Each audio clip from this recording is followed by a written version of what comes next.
vedare tinokuchingamidzai zvekare kune chimwe chirongwa pano paZim Facebook Secrets and Confessions. Tadzoka zvekare nemamwe mamessages. Regedzai tibva tapinda mumamessages edu atadzoka takakubatirai. Message yedu yekutanga yakamira sekudai so. Hanzi makadi zvenyu mukoma, ndinokumbirawo kuti munge muchindiposterawo nyaya yangu makavikawo chitupa changu. So ininiwo ndaimboita zvekudanana nemablessa kubva pandainge ndichiri kuuniversity. Ndiri mukadzi uye zvekare ndine makore 29 years ekuberekwa. I'm really stressed, kuroorwa ndisati ndaroorwa zviri kutoramba. Every man that I date panongotanga kuita mamwe maproblems and munhu iye anobva anditi ndiri kugara ndichingorota tindo. This was like the blesser that I used to date, but akazofa zvake, and by the time yaakazofa vanhu vazhinji, that was when they found out kuti ko munhu uyu iye ainge akatoromba ka uyu because of the way that he passed away. Mukoma akazongowanikwa ari mumotikari make akafa, uye zvekare ainge aine nyanga yainge akabata nebakatwa. Hanzi ainge akapfeka zvinhu zvered neimwe mbiya yainge iri papassenger seat, asi mbiya iyi zvinonzi veukama pavakazosvikawo pasini pacho ipapo hanzi yakabva yanyangarika, asi vamwe vakaiona vainge vachiti maita sekunge mainge muine ropa rainge rakagwamba mumbiya macho imomo. That was when I knew kuti mufesi uyu wandainge ndichidata,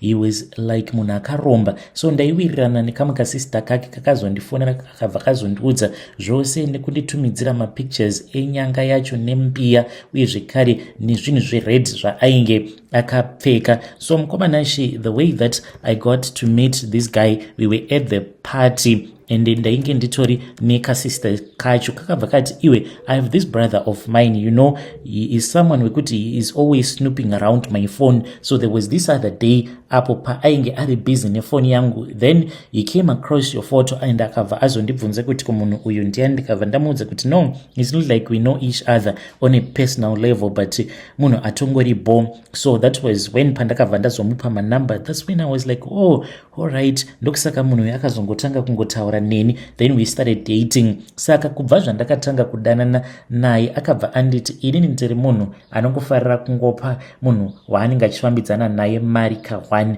Akabva anditi pagore unodya mari. Ndikati iwe kazi unondishurira, how can you ask me kuti pagore ndinodya mari? Saka ndakabva ndangoti pagore ndinodya 6000 US, ndichida kungotesta, you know, just testing the waters. Akabva ati yakawanda, but I'll give you 7.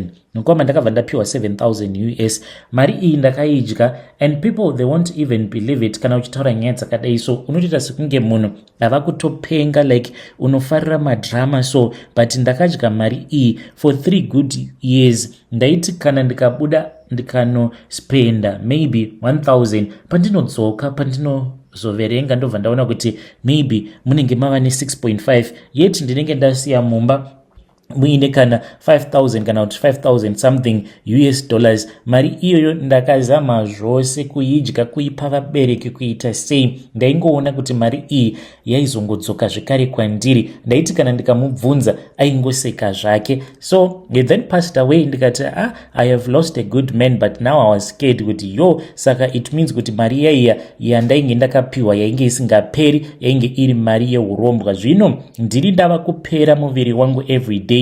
Ndaitombovawo munhu ainge aine the correct curves in the correct places, but zvaizvezvi ma1 ndatongovawo kaslender. Kunyange ndikazama kudya ende kana ndikagarira bhodho resadza pasi, munoti munhu uyu ari kudyirwa nemadhimoni. It is not even normal at all. Nyaya yazondiunza pano ndeyekuti ndiri kutsvakawo munhu anokwanisa kundibetsera, sezvandakaudzwa nevamwe madzimai kuti chitsvaka n'anga inokubetsera, inonokugezesa hanzi kumapopoma, nekuti une mhepo yakaiswa pauri, mhepo yechikwambo ichazokudzingira varume at the same time inenge ichikusvepa ropa on a daily basis. Saka hama dzangu ndauyawo pano, handizivi kana variko vana mazvikokota vamunoziva vanokwanisa kundibetsera, ndichange ndichizotevererawo ndiri mucomment section, nekuti shungu dzangu ndedzekuti dai ndakwanisawo kuroorwa sezvakaitwawo vamwe vangu vava nevana vavo nevarume vavo vagerewo zvakanaka.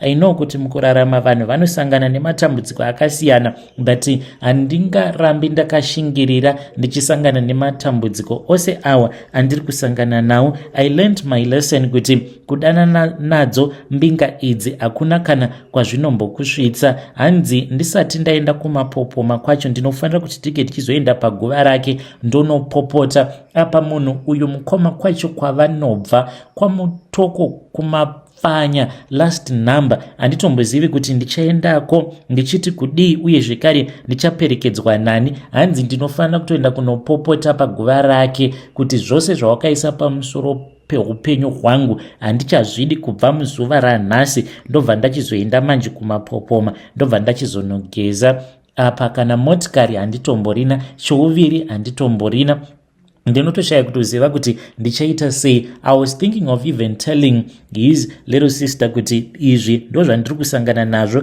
maybe she can assist me sezvo iye aine motikari. Tobva taenda kumusha kwavo kumapfanya kwacho ikoko ndobva ndanopopota paguva rehanzvadzi yake, because he is the source of my problems. Fungai kuti munhu uyu he is even controlling me from beyond the grave. Kana mukaposta nyaya yangu ndizivisei muri yeZimbabwe ndichange ndichizoteverawo ndiri mucomment section. Hey vedare, ndo message iyo yandakatumidzirwa ichibva kuna vanzvadzi vedu. Ngatizamei kuti tinge tichitaura navo vanzvadzi vedu ava mucomment section. Strange things indeed they do happen in this world. Hanzi hazvitomborina kana pundutso izvi. Rekedzai tibva taenda panyedu inotevera. Nyedu inotevera yakamira sekudai so. Hanzi makadi zvenyu mukoma, ndinokumbirawo kuti munge muchindiposterawo nyaya yangu makavigawo chitupa changu. Ndiri mukadzi uye zvekare ndine makore 25 years ekuberekwa. Ndauyawo pano ndichitsvakawo advice. Is this a quick way to make money? Ndakabva mukudaidzwa nevamwe matron vanoshanda pane chimwe chipatara. Handichakuudzei kuti ndekupi uye zvekare I am a nurse as well. Saka vakabva vachizoenda neni kumba kweumwe businessman. Takati tasvika kuya saka akabva azondiudza kuti dambudziko ravo rava einaro nderekuti ivo vatori 2, mukadzi nemurume, havakwanisi kuita vana. Ndikabva ndati ko vana vose ava ndevani? Vakabva vati that is a story for another day. So takazoti tava munzira tava kudzokera kumba. Matron ava vakabva vanditi unoziva here zvakazoita kuti ndige ndichizokasika kuita mari? Ndikabva ndati no, you can tell me. Vakabva vati sezvaunoziva kuti this profession of ours as long as uri muZimbabwe unenge usina mari, but taraone kuti motikari yandinofamba nayo, mukoma vanofamba neimwe motikari inodhura. Vakabva vanditi it is because I have made some plans. Mbudzi inodyira ipapo painenge yakasungirirwa. Vakabva vanditi this couple they are looking for a newborn baby, and kana ukandibatsira iwewe tikaendesa mwana uyu tinokwanisa kupiwa mari. Ndakavabvunza kuti tinokwanisa kuzopiwa mari. Vakaramba zvino kundiudza kuti mari yacho inenge imbori mari. Vakangonditi mari iyoyo inenge yakawanda. Ndikati mwana wacho vanenge vachizodii naye? Vakabva vati iwe are you that stupid? Handiti vanhu ava vakuudza kuti havakwanise kuita mwana here? Are you willing to do this? Mkomanashi, I have been sitting on this for a long time and I have been thinking about it. Saka ndichiuyawo panapa ndikudawo kuti mhuri yeZimbabwe inge ichindibetserawo nemihono yavo. Ndibetserei, ndichange ndichizotevererawo ndiri mucomment section. Zvinoita here izvi zvinhu zvandiri kuda kuitiswa kana kuti zvine jeri nemakuva pasi? I'll be following through in the comment section mukoma. Vedare, ndo message iyo yandakatumidzirwa ichibva kune mwanasikana uyo. Ngatizamei kuti tinge tichitaura naye mwanasikana uyu mucomment section. Zvauri kuda kuita izvi mwanasikana unofira mujeri. Let us try to speak with her in the comment section. Rekedzai tibva taenda panyedu inotevera. Nyedu inotevera yakamira sekudai so. Hanzi hii mukoma, inini ndiri munhu ane hutsinye. Ndiri mukadzi uye zvekare ndine makore 41 years ekuberekwa. Ndinorangarirawo kuti nerimwe gore pandakasvikawo muSouth Africa ndokubva ndatojambirwawo nekamwe kamukomana apa kainge katoriwo kechidiki kakabva kati ndakuda sezvo ndainge nditoriwo panzara yemurume ndokubva ndabvuma ndakabva ndachizomuudza makore enhema. Mukomana akabva ati ndikuda kukuroora, ndinoda kureurura kuti ndakazotaurana nambavha mushure mekunge taunganidza mari iyi yainge ichitosvika kuma 12,000 ndikabva ndazotaurana nambavha then ndokubva vachizouya vakabva vazotipindira apa pavanhu ava vakauya. Umwe wacho akabva azotoita sekunge ainge achitondibata chibharo, izvo chainge chitori chikomba changu. Ndakanakirwa chaizvo apa uyu wacho ainge achizviita murume wangu aita kubvunda achieredza misodzi ndichirarwa neni pamberi pake. Apa ndaitova nemazi feelings nezvose zvaitoitika ipapo kuti varume vaviri vose ava ndinotorara navo. Apa one wacho ari kuita sekunge ari kundibata chibharo. Mukoma, dai Mwari vandiregererawo neizvo zvandakaita. Ndakazongokaramba kamukono ketsamba rafuta kaifungidzira kuti ndingaenda nako kupi. Yambiro yangu kune vamwe varume uko kunzoko ndeyekuti do not think kuti mukadzi angakuda kana ari desperate. Uyuwo akangosangana neni ndisina kana kwekugara, kwava kutoti ndava kuda kukuroora. Ndaigoramba here? Ndakazotoitawo zvangu sarudzo dzangu mushure mekunge ndava kushanda. Mukoma, ndainge ndava kutoshanda kuCheckers, mufunge zvenyu. Apa kamunhu kava kunditi ndinokuda, zvikazoti ndikati iwe nditarise, ugozvitarisa uone kuti tinoenderana here.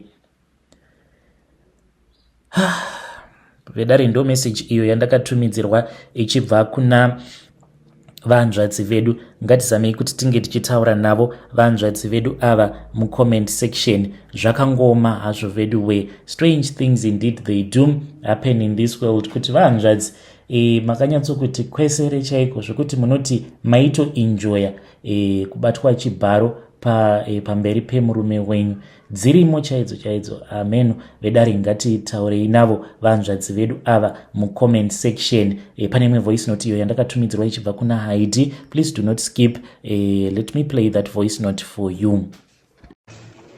Makasimba here mukomanachi. Aiwa inini kunoku ndiri nani mbichana. Ndisinganyanyorebesa nyaya, ndijamba munyaya yangu mukoma.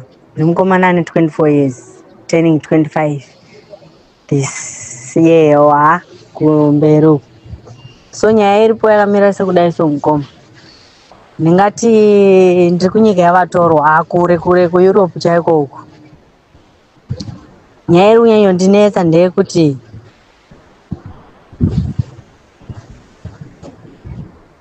ndingati mukoma ndiri mukomana anoshava kushanda nemaoko angu kubudzi munhu anongohasela aicho. Ndingatoti pane vamwe vangu vese vanondiziva ndiri munhu anozvitsvagira zvinhu pese ndinozama kupinda ndichitsvagawo panondibatsirawo zvinozikanwa kana naani.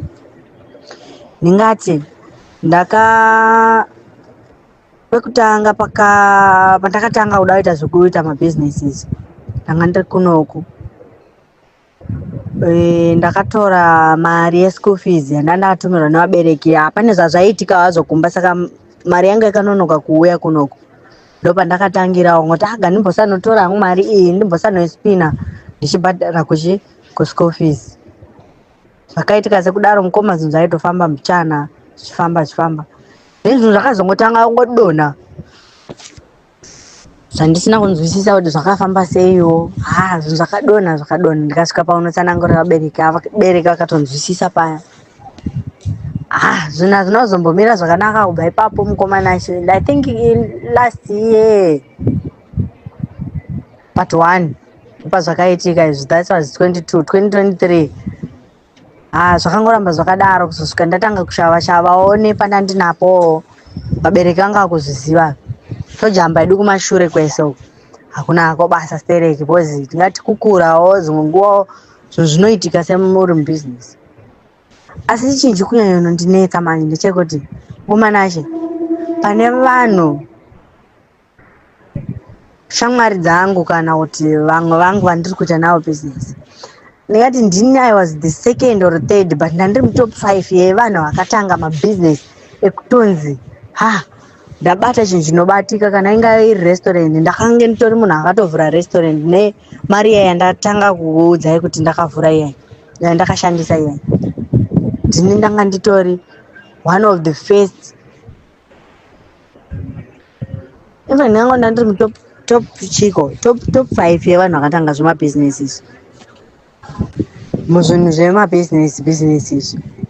Then this year ndinganoti kunotanga kwana september vabereki vakanga vachiti zvinhu zviri kuoma kuno kuZimbabwe.